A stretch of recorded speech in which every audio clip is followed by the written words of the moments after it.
Get ready for the next battle.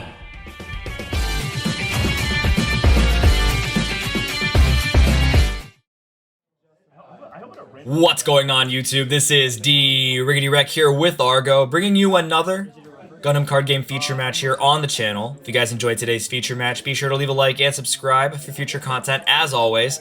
Getting into today's match. Sponsored video interruption! We just broke 1K subs here on YouTube, and I want to thank everybody that's been subscribed and following along with our content for being subscribers, engaging in the comments, engaging with the videos. You've been a real massive help with growing the channel and building more content for all these games.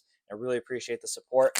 To celebrate that, we're doing a collaborative giveaway and unboxing once again with Second Floor Games up here in Connecticut. We're going to be giving away a bunch of sealed product for a variety of different card games. We've got Super Brave Detonation for Cardfight Vanguard. We've got Bleach 1000 Year Blood War Volume 2 for Union Arena. We've got Code Geass Volume 2 for Union Arena. We've got Rurouni Kenshin for Weiss Schwarz. And we've got Persona 3 Reload for Weiss Schwarz, in addition to Starter Deck 5 for the Gundam Card Game. That one's going to be a bit tricky because it doesn't release until the week after we're doing our live stream giveaway. That's right, we're doing a live stream giveaway. It's going to be on Saturday, September 20th at 6 p.m. Save the date, Eastern Standard Time, 6 p.m. on Saturday, September 20th. For all you West Coast folks, it's going to be closer to 2 p.m. So save the date, save it in your calendar, and we're going to be doing an unboxing of each of these and a giveaway of a second copy of each of these, in addition to a giveaway of Starter Deck 5 for the Gundam Card Game. Once again, I want to thank Second Floor Games for sponsoring the giveaway and the unboxing that we're going to be doing there, in addition to thanking all of you guys once again for being subscribers and following along with all the content that we're putting out there.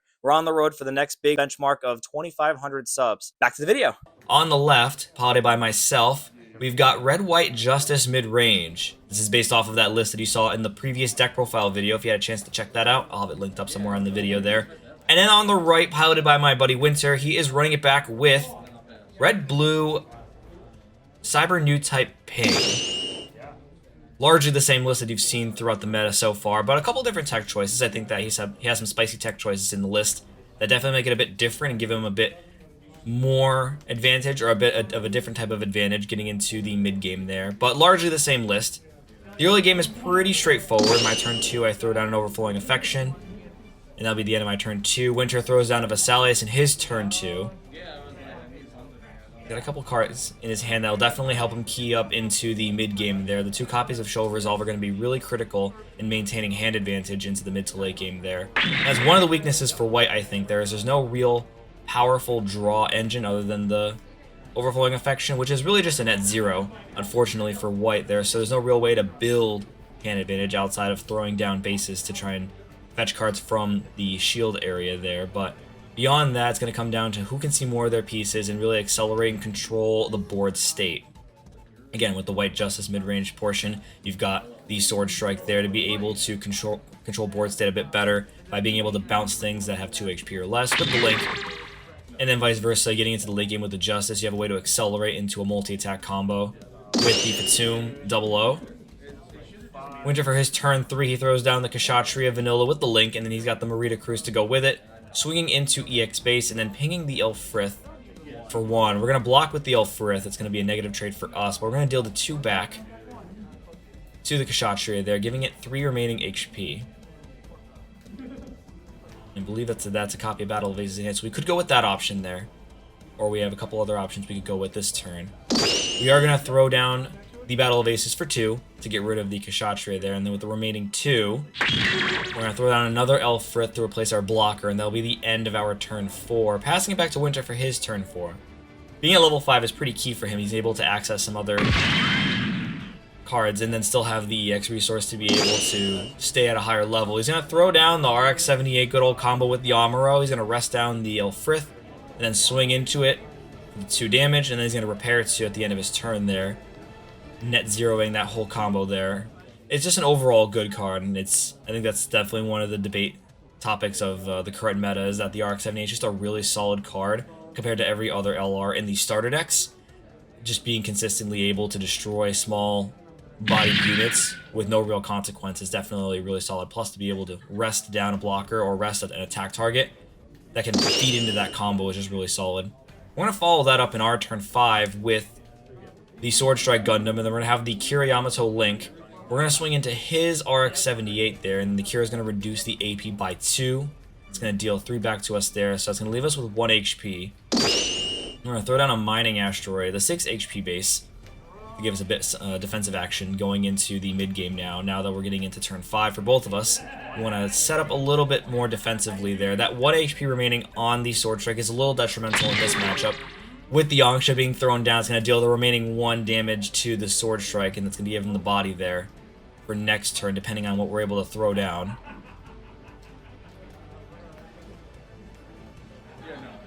He's got a couple plays in his hand that he can really make here, but it looks like he's going to go with the Rizel. And the only other thing is 4. No, he's got 2 remaining resources there. He's going to blow up the EX resource to throw down the gun cannon. He's going to fill his board up with 3 attackers for next turn. The Rizel is really powerful in this instance. We don't have any real blockers or any threats to contend with it, unfortunately. I'm going to throw down the Overflowing Affection to draw. It's going to come down to what we want to pitch here. We have a good lay of cards in hand that we can definitely utilize. We're going to get rid of the Aegis Gundam there. A little unfortunate, but we don't have the pilot at the moment to really utilize the attack into an active unit there. So we're going to throw down another Sword Strike. We're going to pay 1 for the Hawk of Endymion, but we're going to use the Mulaflaga to link. We're going to swing into his base there to blow it up for 5. The 5-3 on the Sword Strike is pretty solid. That's going to be the end of our turn 6. Passing it back to Winter for his turn 6 now. He's going to go Show of Resolve first. Again, like I was talking about before, the Show of Resolve being really critical in making sure he can maintain hand advantage going into the mid-game, into the late game there too. He has a couple options in hand to really deal the damage. He's got the gun cannon in hand there. He's got the Battle of Aces. He could swing and do a trade. He's going to go with the gun tank into a Battle of Aces. So the gun tank's going to come in, deal 1 damage to the rested Sword Strike, and then the Battle of Aces will come in to finish it off. Really solid play for 3. It's going to use up the rest of his resources, but now he has 3 dedicated attacks into shield. And I have no defensive option here in this instance to really retaliate. A little unfortunate for me, but the ping is just really solid, given that the HP on a lot of these cards there are a little undervalued compared to some other cards in the list if you're playing the blocker engine, like the Launcher Strike. We're not seeing those. We saw 1 checked from shield earlier there, unfortunately, but definitely want to be seeing some more of those to contend a bit. Now getting into the later portion of the game, getting into turn 7. We throw down a Vesalius to try and get something back from the shield area. Unfortunately, our grab there is just the Zaku Mariner. We're going to throw down an Ale Strike, the defensive Ale Strike, to be able to contend with some of those attacks there. He's got a really solid board set up there. He's got 4 attackers. The gun tank obviously is underwhelming there, but between any one of the 2 other units there, he can definitely get into the Vesalius to just blow it up, and then the gun tank swinging into shield is enough to reduce my shield position. And it's going to be really tough. We're going to try and come back here. Again, he still has the other copy of Show of Resolve in hand, so he still has methods to keep his hand stable getting into the late game there. We're going to take the 1 damage from the gun tank. He's going to swing with that first. And I definitely could have blocked with the Ale Strike here first, but then obviously would have been a vulnerable target to any of the other units there between the Rizel or the Angsha to swing into it. We're going to take the Rizel attack there. That would have been a net 0 trade if we were to block that with the Ale Strike, and then giving him still 2 free attacks into base. He's going to throw down a Vesalius. That's going to be able to tap down to give something an additional AP bonus if he wants to this turn. And it seems like he grabbed the gun tank off of the shield grab there, so that's going to be interesting. We're going to block with the Angsha attack here with the Ale Strike. He's going to throw down the gun tank he just got from the shield area. A really solid grab, really lucky grab from the shield area there to really combo into that whole swing. And he's going to swing shield with the gun cannon. He's going to round his turn off with a Kshatriya, and that'll be the end of Winter's turn 7. Getting into our turn 8 now. Hand's looking a little meek, unfortunately, and Winter just has an overwhelming board state at the moment there. He's really in control of the flow of the game. We need something to be able to come back a little bit, but it's going to come down to what we're able to draw. We throw down another Vesalius. We get the Aegis Gundam mobile armor mode there from the shield area. Not super helpful when we don't have the Athrun to go with it, unfortunately. We're just not in a really good position with pilots to benefit from some of these units that we're getting. And we're going to throw down the Justice Gundam. That's going to give us the Fatum. But again, without the Athrun, we're really in a precarious situation to be able to do anything to push back, because we're left now with only 2 resources. We're going to get rid of his gun tank with the Zaku Mariner. That's going to be the end of our turn 8 there. No real way to utilize the Battle of Aces. Unfortunately, one of the drawbacks of the Battle of Aces is that you have to be able to damage something. And if the trades are all 1-to-1, there's no damage markers being left behind. There's no real benefit from getting, again, the Battle of Aces for the 3 damage there. Which is where close combat definitely comes into play here. We're just not seeing any copies of those at this moment, along with our pilots. We definitely need those pilots to really come back. So he's going to swing Kshatriya first. We're going to block with the Fatum 00. He's going to tap the Vesalius to give 1 AP to the Rizel, and then the Rizel's going to swing for 5 at base.